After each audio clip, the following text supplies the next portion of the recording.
시시하고 본도 선물적인라 이제 다스리 차사로 발된 거라 예루가 라나 설배 거기고 양바 토나 차사로 좀된 제주 예루가 시도라든 마이고 연된자가 차사로 도제 손을 틀리고 풀치를 걸고 거기고 틀리자가 차사로 अहिले भर्खर मात्र सिठोको मेलम अथवा प्राणिधान गरियो जसलाई म केही व्याख्या गर्न गइरहेको छु त सिठोको कुरालाई बुझ्न जान्न र सिठोको भगवानहरूलाई चिन्नका लागि प्रज्ञा नै चाहिन्छ। प्रज्ञा बिना कुनै वस्तु वा सत्तालाई बुझ्न गाह्रो पर्न जान्छ। सर्वप्रथम सिठो भन्ने शब्द दुईवटा छन्, शिवा र ठुवा।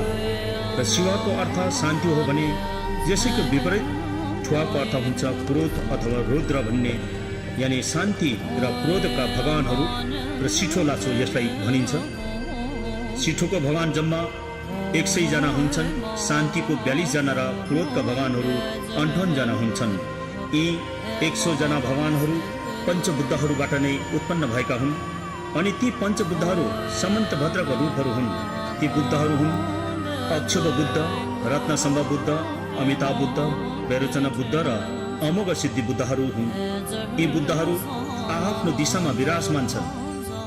यी पञ्चबुद्धहरूबाट उत्पन्न भएका शान्ति र क्रोधका भगवानहरू हामी मरेको 3 दिनको बादमा देखा पर्न थाल्छन्। 3 दिनसम्म त हामीलाई होस अथवा चेतना खोलिएको हुँदैन, मूर्छित अवस्थामा भएका हुन्छौँ। हामी मर्नुभन्दा केही क्षण अगाडि कस्तो अवस्थामा थियौँ, कस्तो ग्रस्त बिमार र असाध्यै पीडाहरू भोगिरहेको अवस्थामा थियौँ। तर हाम्रो शरीरमा भएका पञ्च इन्द्रिय, कर्म इन्द्रिय र क्रमशः निस्किँदै गएपछि शरीर प्राय शून्य हुन्छ। त्यो शरीरमा केवल संचेतना आत्मा अथवा नामशे मात्र हुन्छ। त्यो संचेतनालाई शरीरदेखि छुट्टिन धेरै गाह्रो पर्छ र यसैले आमा र बाबुको मिश्रणले गर्दा त्यहाँ वियोग हुन धेरै कठिन भएको हुन्छ। जब त्यो शरीरबाट उम्किएपछि अथवा त्यो नामशे बाहिर निस्किएपछि अघिको अवस्थाहरू सबै भुलिन्छ र ऊ स्वस्थ प्रकारले उडी हिँडी खुसी साथ कहिले वहाँ कहिले यहाँ क्षण क्षणमा कहाँ कहाँ पुग्छन्। जब उसलाई संचेतनालाई अथवा आत्मालाई भोक र तिर्खाको अभ्यास हुन्छ अथवा सताउँछ तब उसलाई घरको याद आउँछ। त्यो संचेतना घरमा आइपुग्छ। सबै परिवारलाई सोध्छन्, इष्ट मित्र बन्धु बान्धवहरूलाई पनि सोध्छन्, तर कसैकोबाट पनि उसले उत्तर पाउँदैनन्। उसको बोलीलाई कसैले सुन्दैनन्, किनकि उसले हामीलाई देखे तापनि हामी उसलाई देख्न सक्दैनौँ अथवा उसको आवाजलाई हामी सुन्न सक्दैनौँ। उसले आफ्नो परिवार र आफन्तजनलाई चिया खाजा दिएको देख्छन्, सबै लाइनसँग बसेका हुन्छन्। ऊ संचेतना पनि उनीहरूकै लाइनमा गएर बस्छन्। सबै जनालाई खाना पिना अथवा भात तिउनहरू दिन्छन्, तर त्यो संचेतनालाई दिँदैन। उसले त्यो बाँड्दै गएको भान्सेलाई आँखाभरि आँसु बनाएर भात माग्छन्, तर उसको बोली सुन्दैनन्। खाना उसले विलाप गरी गरी माया लाग्दो गरी रोएर धेरै समयसम्म भात अथवा खाना मागिरहन्छन्, तर त्यस समयको उसको सुनिदिने कोही हुँदैनन्। संचेतनाको भोग तिर्खा दुःख व्यथा वेदना बुझिदिने कोही हुँदैनन्, कसैले सुनिदिँदैनन्। उसले सबै आफन्तजन परिवारहरूलाई सोध्छन्, तपाईहरूलाई के भयो, किन मदेखि रिसाएको, किन मन दुखाएको, मसँग किन नबोलेको भनेर धेरैजनालाई सोध्छन्, तर कसैले उसलाई देख्दैनन् अनि उसको आवाज पनि सुन्दैनन्। अन्तमा ऊ धेरै दुःखी भएर त्यहाँबाट निस्कन्छन्। ऊ एक्लै जाँदा जाँदा धेरै टाढा हिँडेको साथ एउटा खोलामा पुग्छ। उसलाई पुरा भोक र तिर्खाले व्याकुल पारेको हुन्छ। तब उसले पानी पिउनलाई 2 हातलाई अन्जुली बनाई टाउको निउराएर घोप्टो परेर पानी पिउनको लागि उसले पानीभित्र आफ्नो अनुहारको परछाई देख्दैन। उसलाई यस्तो भान हुन्छ कि म त मरेछु क्या हो। उसले अनेकपल्ट पानीमा हेर्छन्, तर उसको अनुहार देख्दैनन्। उड्छ, झुरुक्क अघि आएको बाटोमा हेर्छ, टेकेको ठाउँमा पैतालाको छापहरू हेर्छन्, त्यहाँ पनि कुनै छापहरू हुँदैनन्। ऊ निराश भई दौडिन्छ, रुन्छ, कराउँछ। क्षणक्षणमा डर र त्रास उत्पन्न हुन्छ। यता उता हेर्छन् र कोही देख्दैनन्। एक क्षणमा अन्धकार हुन्छ कि उज्यालो हुन्छ। यदि त्यो मर्ने मान्छेले अथवा संचेतनाले धर्म गरेको छ भने केही क्षण चेतना खुलिन्छ र धर्म गरेको छैन भने पाप मात्र गरेको छ भने अन्यलमा नै 3 दिन बितेको पनि थाहा हुँदैन। अब चौथो दिनदेखि त्यो संचेतना आत्माको सिठोको भगवानहरूसँग दर्शन गर्ने यात्रा सुरु हुन्छ। संसारमा जिउँदो हुँदा आफूले गरेको धर्म र पापको पुण्यहरू त्यो संचेतनालाई मात्र थाहा हुन्छ। अब उसले पञ्चबुद्धहरूको अर्को रूपहरूलाई दर्शन गर्न सक्नुपर्छ। शान्ति र क्रोध अथवा शिव र ठुवाका भगवानहरूको प्रत्यक्ष रूपमा दर्शन गर्ने समय आयो। उसलाई यस्तो आवाजहरूले डर र आपत्ति उत्पन्न गराउँछ। घरि बादल गर्जेको सुन्छ, केही क्षणमा पानी परेको, बिजुली चम्केको, हावा पानी आदि तुफान आएको अनुभव हुन्छ। जब अन्धकार त्यो कालो बादल उज्यालोमा परिणत हुन्छ तब हेर्नै नसकिने अति डरलाग्दो विशाल कायाहरू उत्पन्न हुन्छन्। नाना थरीका डरलाग्दा जनावरहरूका टाउको भएका हातहरूमा धारिलो हात हतियारहरू लिएको अति डरलाग्दो गर्जनको साथ त्यो आत्मा अथवा संचेतनालाई मार्न आएको जस्तो हुन्छ। उसलाई यस्तो आपत्ति आइलाग्दा ऊ डरले यताउता दौडिन्छ, भाग्छ, गुहार माग्छ, सहायता माग्छ, तर त्यहाँ उसलाई सहयोग गर्ने कोही हुँदैन। न त संसारमा भेटेका आफन्तहरू हुन्छन्, न त प्रियजनै हुन्छन्, न त जन्म दिने आमा बाबु, न छोराछोरी, न इष्टमित्र नै हुन्छन्। आफू एक्लै त्यहाँ हुन्छन्, केवल गर्जन र डरलाग्दो अनुहार भएका शान्तिका भगवानहरूका रूपहरूसँग। त्यस समय उसले यस्तो आवाज सुन्छ, यही हो, यही पापी, यही हो अधर्मी, हो र हाहा भन्ने अति नै डरलाग्दो आवाजहरू उसको कानमा गुन्जिन्छन् र त्यो आवाजहरूको ध्वनि त्यहाँ गुन्जिन्छ। अनि यसरी एक हप्तासम्म 42 जना शान्ति स्वरूप भगवानहरूले दर्शन दिए पञ्चबुद्धमा लीन भई लुप्त हुन्छन्। अन्त यसरी संचेतनाले 7 दिनको शान्तिको भगवानलाई दर्शन गर्ने समय सकिन्छ। संचेतना डराइरहेको हुन्छ। उसलाई अतीतमा गरेका धर्म, पाप, सुकर्म, कुकर्म, अन्याय र न्याय, सद्विचार, अत्याचारहरूको दृश्य आँखाको सामान्य आइरहन्छ। उसले त्यस समय पश्चाताप गरेर कुनै फाइदा छैन। अनि त्यहाँ उसलाई सन्तावना दिने पनि कोही हुँदैन। आफूले अतीतमा गरेको कर्मको फल भोग्नै पर्छ, चाहे धर्मको कर्म होस्, चाहे अधर्मको पापको कर्म होस्, जसरी भए पनि भोग्नु नै पर्छ। र त्यो संचेतना अथवा त्यो मान्छे मरेको 3 दिन अनि अघिदेखि बेहोस मूर्छित अवस्था बिउजेपछि तिमीले यस समय सारा संसारको चलाचल अवरुद्ध भएर रोकिएको पनि देख्नुभयो। त्यसमा अघि भनिएको जुन उसले भोगेको कुराहरू छ, यसलाई फेरि स्मरण गर्दै फेरि भन्नुहुन्छ, सबै दृश्यहरू अद्भुत र विचित्र भएको पनि देख्नुभयो। त्यसपश्चात अलौकिक प्रकाशमा बुद्ध एवं देव देविकाहरू प्रकट भएको देख्यौ। सबैभन्दा पहिले सम्पूर्ण आकाशको रङ्ग नीलो देख्नुभयो। त्यस समय मध्यबिन्दुको विकासमान क्षेत्रबाट भगवान वैरोचना श्वेत अथवा सेतो वर्णमा सिंहको आसनमा बस्नु भएको, गगनेश्वरी यानि स्वर्गको मातासँग अङ्कमाल गरेको दृश्य पनि देख्नुभयो।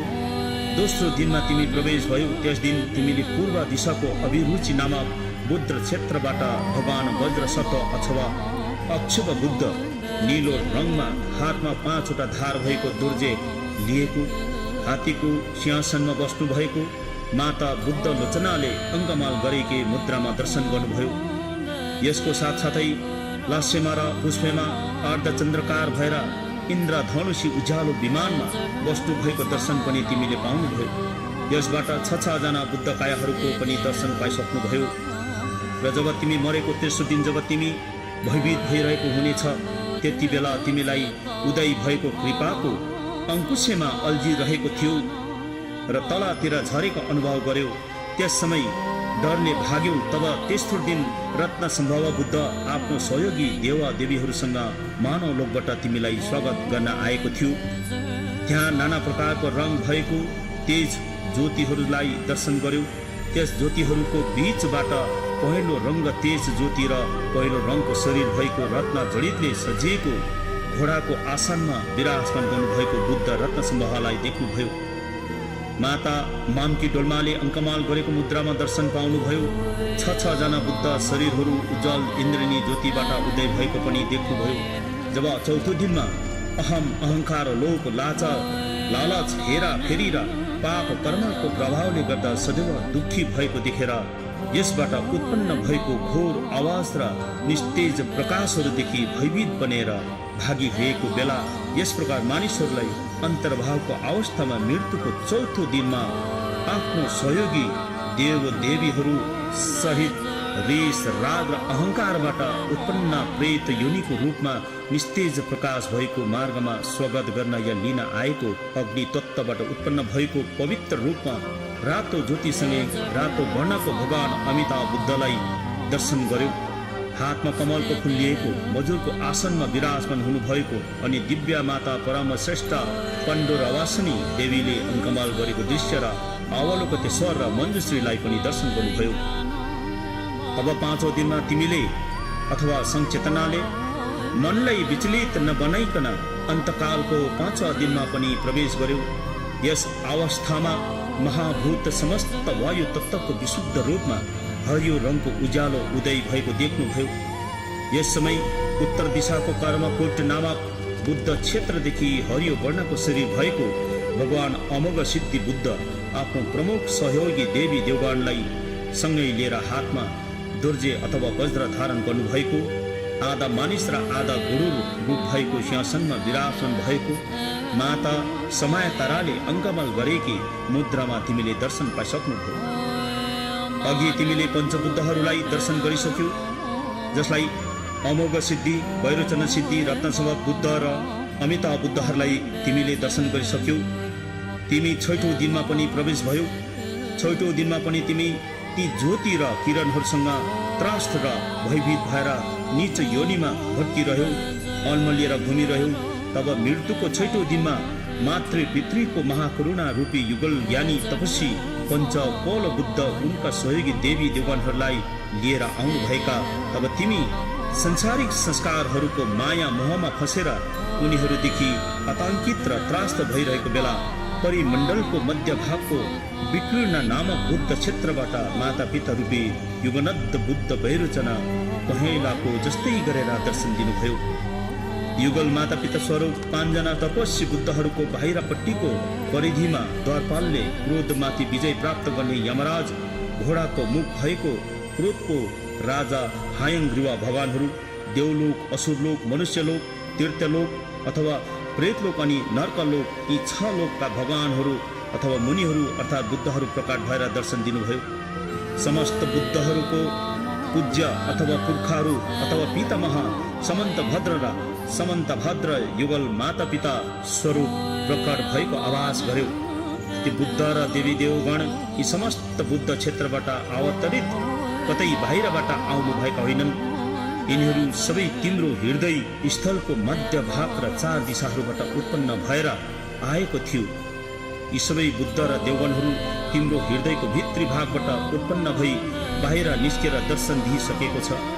यी बुद्ध र देव देवीगण कतैबाट आएका होइनन्, तर तिनीहरू सबै तिम्रै ज्ञान शक्तिमा अनन्तकालदेखि बसेका हुन्।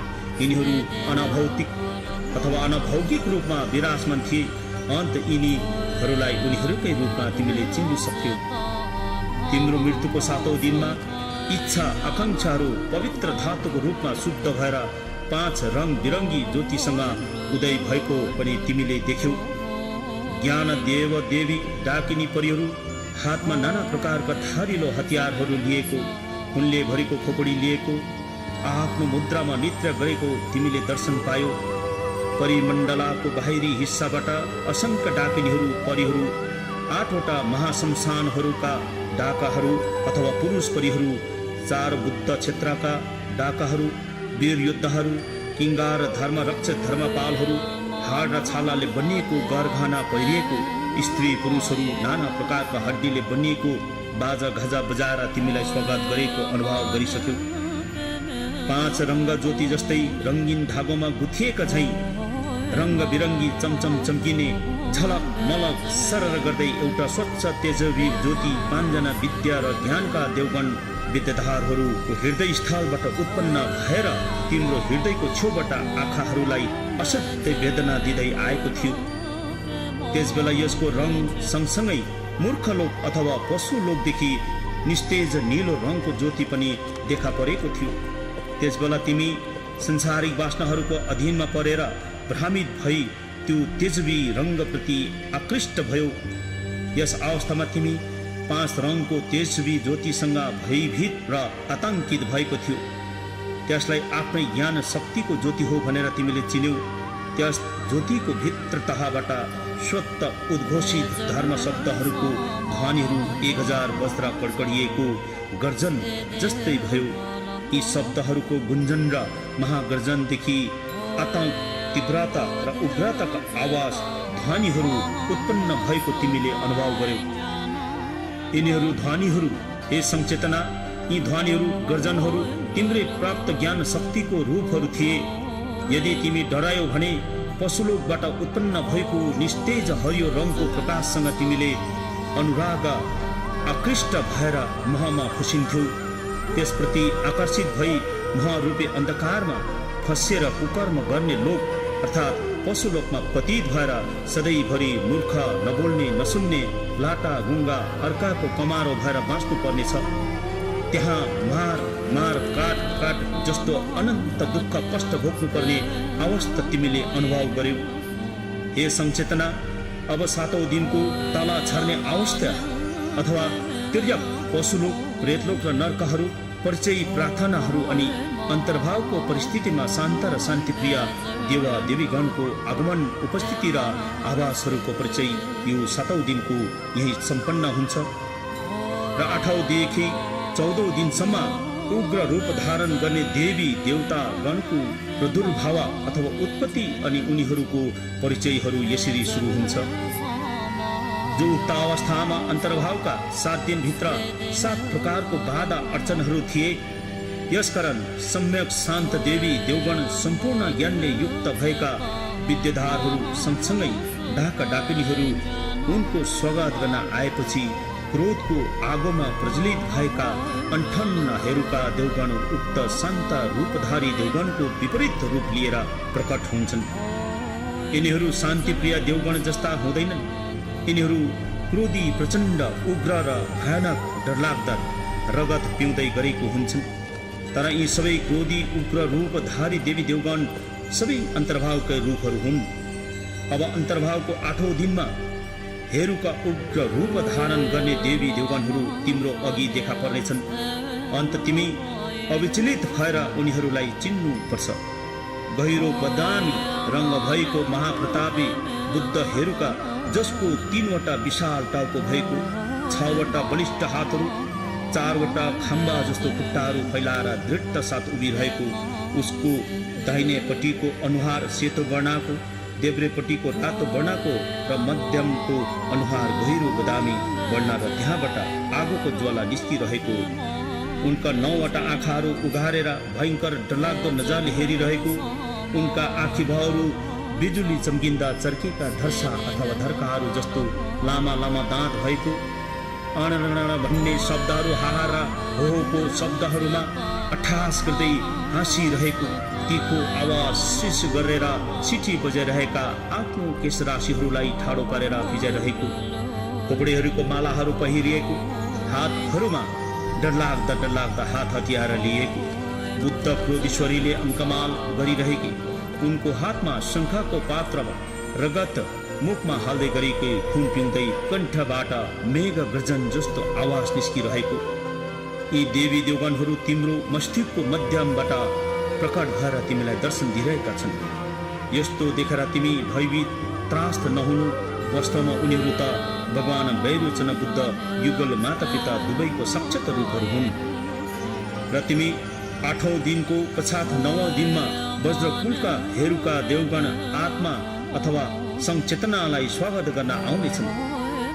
नीलो वर्णको शरीर भएको 3वटा मुखहरू, 6वटा हातहरू अनि 4 खुट्टामा दृढता साथ उभिएको, उसले पनि अघिको हेरुकाले जस्तै खोपडी हड्डीका मालाहरू लगाएका, वञ्चरो वज्र खोपडी लिएको माता वज्र क्रोधीश्वरीले अलिङ्गन गरिरहेकी मुद्रामा उभिएको, र तिमीले यस्तो दर्शन पाउनुहुनेछ। सुन संचेतना, उसको हातमा पनि रगतले भरिएका पात्र लिएको र वज्र हेरुकालाई पिहाउँदै गरेको तिमीले देख्नेछौ। उनीहरू तिम्रो मस्तिष्कको पूर्वी कोणबाट निस्केको भगवान वज्र सत्व अथवा अक्षव बुद्धकै साक्षात रूप हो। तिमी उनीहरूसँग नडराऊ, बरु यसलाई भक्ति गर अनि तिमीलाई कल्याण हुनेछ। र तिमी मरेको 10औं दिनमा तिमी प्रवेश हुँदैछौ र र त्यस दिनमा तिमीले रत्न कुलका भगवान रत्न हेरुका पहेँलो वर्णको शरीर धारण गर्नुभएको, 3वटा मुख, 6वटा हात अनि 4वटा बलिष्ठ खुट्टाहरू फैलाएर उभिएको मुद्रामा दर्शन दिनुहुनेछ। मातृका रत्न क्रोधीश्वरीले पितृरूप रत्न हेरुकालाई अङ्कमाल गरिरहेकी, हातहरूमा रत्न खडक गदा लिएको, घन्टी, मानव खोपडी, त्रिशूल लिएको रूप तिमीले देख्नेछौ। उनीहरू त तिम्रै मस्तिष्कको दक्षिण कोणबाट निस्केको माता पिता रूपे युगनद्ध रत्न सम्भवका साक्षात् रूपहरू हुन्। यसकारण तिमी डराउने काम छैन, भयभीत र त्रास्त हुनु हुँदैन। उनीहरू त तिमीलाई मुक्ति गराउन दर्शन दिन प्रकट भएका हुन्। तिमी मरेको 11औं दिनमा कमलको फूलको क्रममा रहेका रगत पिउने हेरुका देवी देवगणहरूले तिमीलाई दर्शन दिनेछन्। यिनीहरू पद्मा फूलको हेरुका नामको पद्मा हेरुका हुन्। गहिरो रातो वर्णको शरीर धारण गरेको, अघिकै हेरुकाहरूको मुद्रामा भएको दिव्या माता पद्मा क्रोधीश्वरीले अङ्कमाल गरिरहेकी अनि उनीप्रति अघि झै रगतका प्याला लिएकी हेरुकालाई पिलाउँदै गरेको रूपमा तिमीले दर्शन पाउनेछौ। तिमी त्यति बेला त्रास्त, आतंक, भयभीत नहुनु। उनीहरू माता पिता रूपी युगनन्द भगवान अमोघ सिद्धिकै साक्षात् रूप हुन्। यिनीहरूलाई तिमीले श्रद्धा भक्ति गर। यिनीहरूलाई आफै कुल देवी देवताहरूको रूप चिन्नु भए तत्काल मुक्ति प्राप्त हुनेछ। यसरी प्रकट हुने देवी देवगणहरूको परिचय आफ्नै कुल अथवा हिदामको रूपमा पहिचान गरी उनीहरू मुक्ति प्राप्त गर्न सक्छ। जस्तै जीवित कालमा गुरुले व्याख्या गर्नुभएको मृत्युपछि मुक्तिसम्ममा जुन आभास या रूपहरू थिए, वास्तविक मृत्युपछि पनि त्यस्तै आभास र प्रतिबिम्बहरू देखा पर्छन्। त्यसमा कुनै प्रकारको भिन्नता हुँदैन। यो आमा र छोराको संयोगवश मिलन जस्तो मात्र हो, जो उत्पन्न भएको तत्कालै पुरानो परिचित व्यक्तिलाई पुनः देख्ने साथ चिनेको जस्तो आफ्नै चेतना शक्तिको आभास हो भनेर जान्न सकिन्छ र मृत्यु पश्चात मुक्ति निश्चित हुन्छ।